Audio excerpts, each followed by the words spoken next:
You open your phone and check the time, just for a second.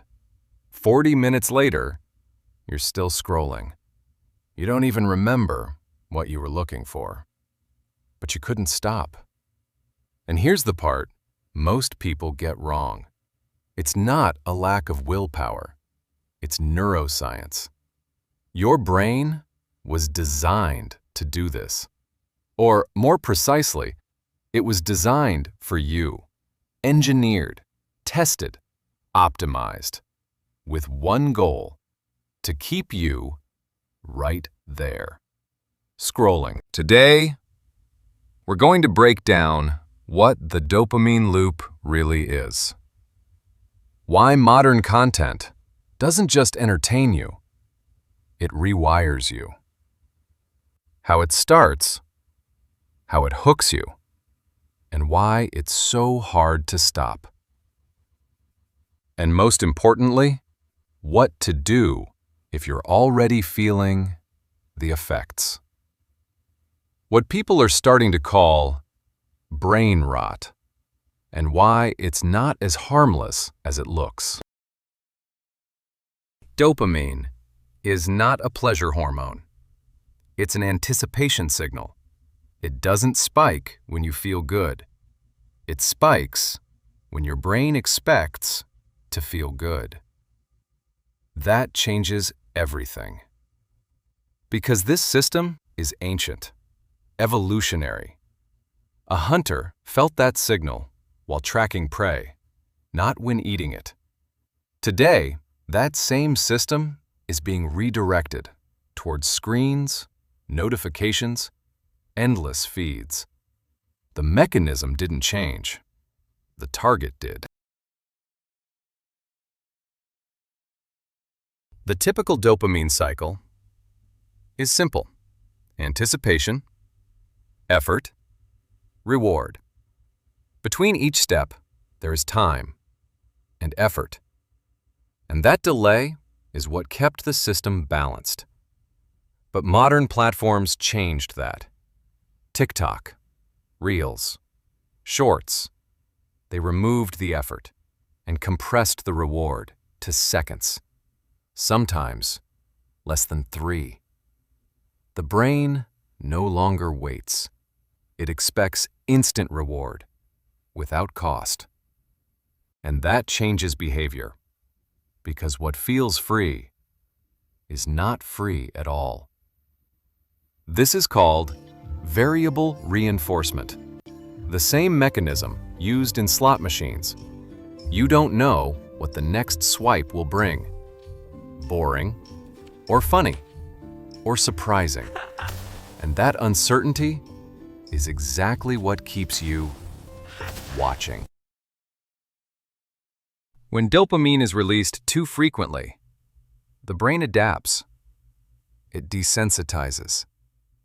The receptors become less responsive, which means you need more stimulation to feel the same effect. And slowly, real life starts to change. A conversation with a friend, a book, a walk, they begin to feel unbearably slow, even boring. Not because they changed, but because you did. They don't release dopamine at the same speed as your feed. And research shows that heavy consumption of short-form content is linked to reduced attention span, weaker memory retention, and a lower response to slower activities. In other words, the world doesn't become less interesting. Your brain becomes less able to feel it. The first symptom is simple. You can't watch videos without rewinding.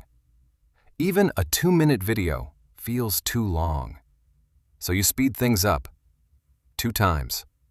The second symptom is automatic behavior. Your hand reaches for your phone without thinking, without purpose. It just happens. Behavioral automatism. The third symptom is more subtle. You become bored with your own thoughts. 3 minutes in line feels unbearable. You need stimulation immediately. The fourth symptom is memory loss. An hour on TikTok and your mind is blank. Nothing sticks. Nothing remains. The content has completely washed over you. Hundreds of neuroscientists work at Meta, TikTok, YouTube, and their job is not what most people think. It's not content creation. It's retention, keeping you inside the app for as long as possible. And the system they built is not random. It learns constantly. The algorithm knows you better than you know yourself. Every pause, every skip, every rewatch, it's all data, continuous feedback. And over time, you stop choosing content and start responding to it. The good news is that your brain is plastic. It can recover, but not instantly and not passively. It requires time and specific steps. Step 1. Remove your phone from the bedroom. A morning without scrolling means your attention starts with you, not the algorithm. Step 2. Be intentionally bored. 10 minutes, no phone, no input, just stillness. At first, it will feel uncomfortable. That's normal. That's detox. Step 3. Replace short content with long content. A 20-minute video, a book, something your brain cannot rush. Step 4. Movement. Physical activity. Walking, exercise. The only natural way to regulate dopamine without external stimulation. Even 20 minutes is enough to start. Basic receptor sensitivity is restored within 30 to 90 days. Not quickly, but reliably. If you stay consistent, the first few days are not easy. They feel boring and anxious because what you're experiencing is withdrawal, real withdrawal symptoms. Your brain reacts as if something is missing, and it is. Dopamine. It starts screaming, "Give me stimulation, give me something."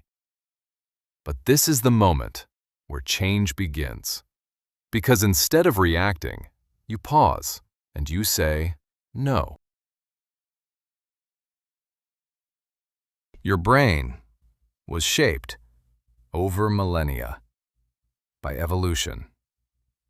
The algorithm was built just over a decade ago for one purpose: advertising revenue.